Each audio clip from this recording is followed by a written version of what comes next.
My take tonight is a cry for beloved Kenya. Fellow citizens, did we sleep and wake up in the twilight zone? Just what is happening in this country? We have an angry president who constantly lectures his cabinet and us all, sometimes in mother tongue, but seemingly does nothing about his own complaints. A president who makes unending promises, or shall I say threats about corruption. One who we are now told has reached his elastic limit, presumably ready to snap. Then we have an alleged murder plot that reads like a movie script, a rather incredulous one, I might add. A murder plot allegedly planned by a whopping 40 people against the holder of the country's second highest political office. A planning meeting held at a hotel, ironically so close to the headquarters of the National Intelligence Service. A letter supposedly detailing the plot. Cabinet secretaries being summoned to the DCI to answer to these grave allegations. A principal secretary now filing a harassment claim against his boss, the deputy president.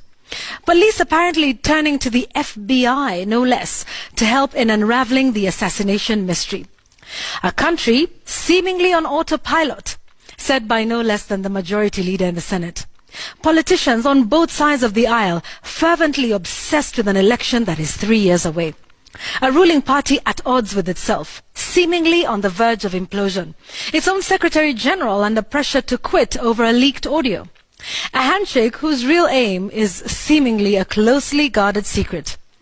Politicians trading barbs, insults at funerals and on national platforms on public holidays meant to be days of reflection of our nationhood.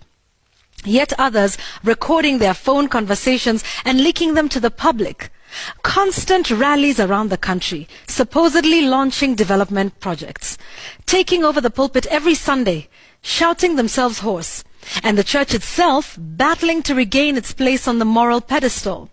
A political opposition singing the tune of government and its leaders posing for billboard pictures to advertise government programs. And parliamentarians arguing for hours on end about who is more government than the other.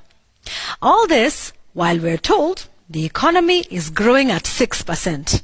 But our pockets remain empty. We have a failed billion-shilling agricultural project that was touted as the silver bullet for food security.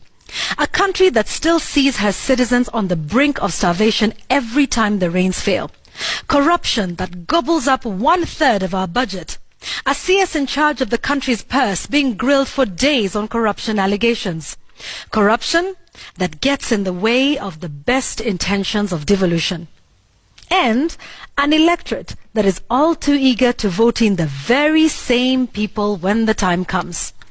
It is a wonder that anything gets done in this country. Sometimes I think it is only God that holds this country together. Kenya is truly God's country. And that is my take tonight.